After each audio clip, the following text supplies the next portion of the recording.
Hai, kita akhirnya ketemu lagi setelah sekian lama. Bukan karena aku lupa password ya, tapi karena emang kerjaanku baru banyak banget. Plus beberapa waktu lalu X-T1 ku ini sempat rusak dan akhirnya harus masuk servisan.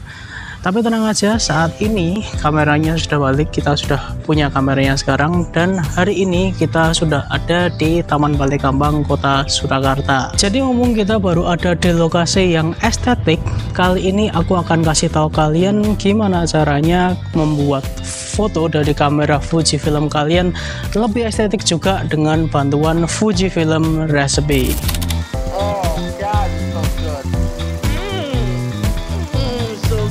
Jadi buat kalian yang belum tahu, Fujifilm Recipe itu gampangnya adalah panduan settingan yang kalian bisa tiru di kamera Fujifilm kalian untuk mendapatkan looks tertentu tanpa harus kalian edit-edit dulu pakai aplikasi lain seperti Photoshop mungkin, atau Lightroom, atau Snapseed, atau yang lain sebagainya. Jadi sebenarnya resep-resep ini bisa kalian dapatkan dengan mudah di internet, dan di video kali ini kita akan menggunakan 3 resep berbeda dari website Fuji X Weekly. Jadi Fuji X Weekly ini adalah website yang sangat berguna karena di situ kalian bisa mendapatkan resep-resep yang sesuai dengan sensor kamera Fujifilm kalian. Ini aku nggak disponsorin by the way sama websitenya ya, tapi karena ini adalah website yang sangat berguna dan sangat menarik, aku akan cantumin linknya di video deskripsi di bawah nanti dan kalian bisa cek sendiri.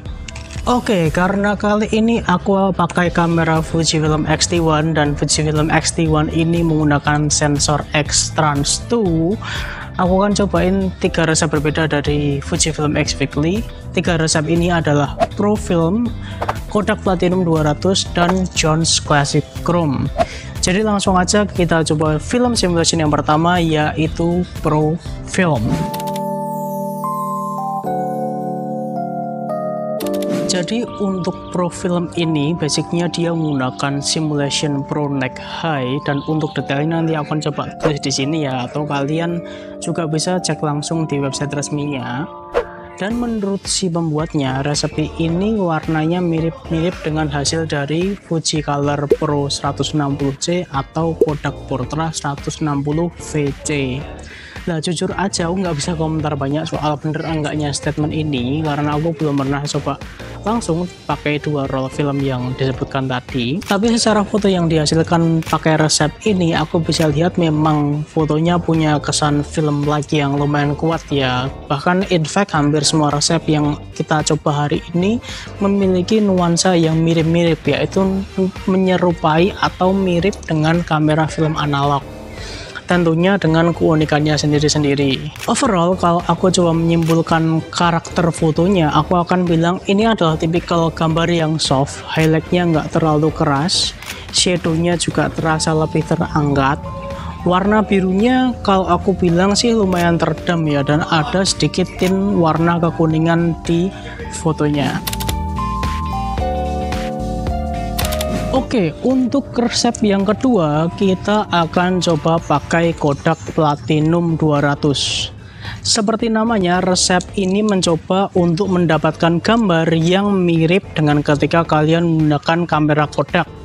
Lebih tepatnya adalah Kodak Panaflex Motion Picture Camera. Untuk film simulasinya dia based on Provia, dan untuk hasil fotonya aku bisa bilang ini lumayan vibrant, shadownya lumayan kuat tapi nggak sampai yang overpowering.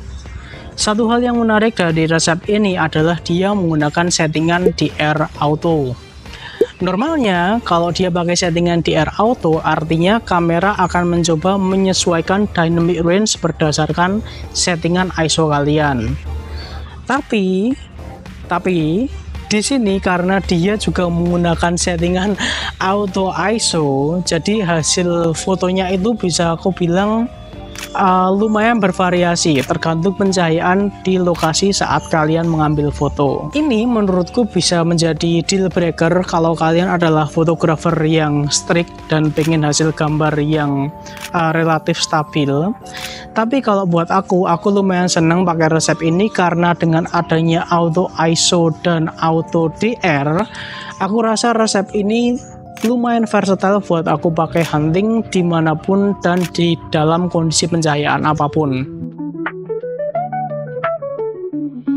Fun fact, jadi Taman Balai Kambang ini dulunya adalah milik Keraton Surakarta, dibangun oleh Mangunegoro ke-7 untuk kedua putrinya yaitu Gr.A.Y. Partini dan Gr.A.Y. Partinah pada 26 Oktober 1921. Setelah dibuka untuk umum, taman ini sempat beberapa kali mengalami renovasi, tapi setelah renovasi yang terakhir pada tahun 2024, ini kali pertama aku masuk ke taman ini dan baru kali pertama aku melihat secara langsung. Dan resep ketiga yang akan kita coba hari ini adalah John's Classic Chrome.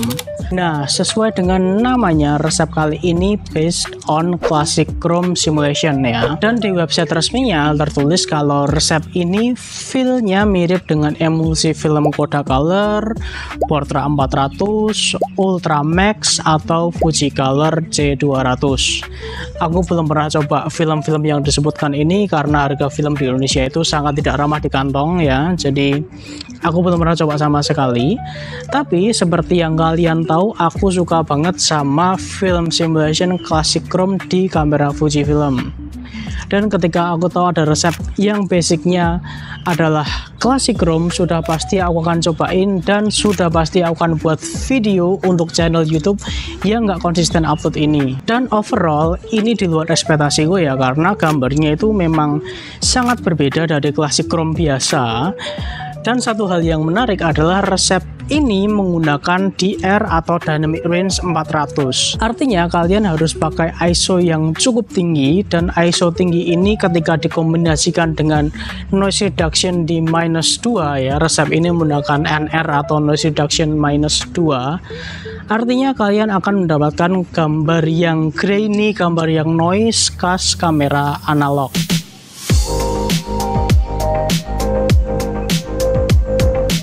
Tapi tentu saja akan ada kekurangan atau limitation yang mungkin kalian akan hadapi saat pakai resep ini ya. Yang pertama, resep ini hanya direkomendasikan untuk file JPEG ya, hanya JPEG, no RAW. Dan sebenarnya ya aku paham juga sih, karena resep ini kan sebenarnya cara cepat untuk mendapatkan looks tertentu tanpa proses editing. Nah, kalau kalian pengennya shoot atau mengambil foto RAW, ya ngapain pakai resep ya, karena mending kalian ambil fotonya RAW, kalian edit sendiri dan malah bisa lebih leluasa kalian ngeditnya. Dan ngomongin soal leluasa, kebanyakan resep-resep ini hanya akan bekerja maksimal di kondisi pencahayaan dan lokasi tertentu aja. Yes, tentunya nggak ada batasan gimana cara kalian pakai resep-resep ini, tapi secara umum resep-resep ini hanya works di kondisi-kondisi spesifik aja. Jadi mungkin ada resep-resep yang dia cuma bisa bekerja baik di kondisi-kondisi cahaya yang melimpah, ada resep-resep yang mungkin ditujukan untuk gambar-gambar di kondisi low light dan lain sebagainya.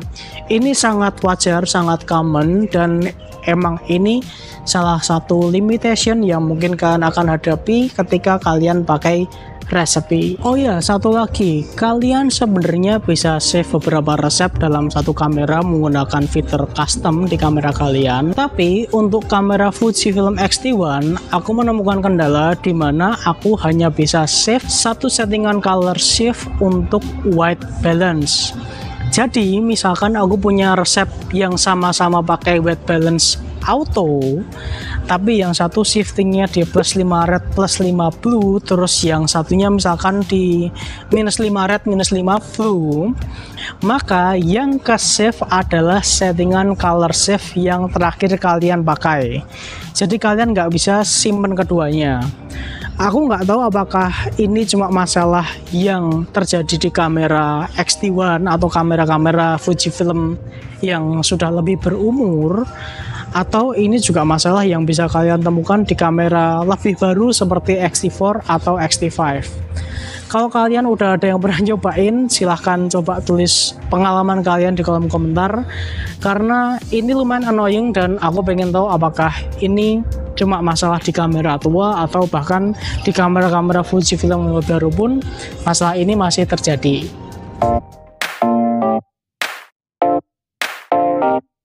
Oke guys, sekian untuk video kali ini. Kita sudah ekspor cukup lama dan kita sudah jalan cukup jauh, dan sekarang kita mau pulang. Jadi seperti biasa, terima kasih sudah menonton.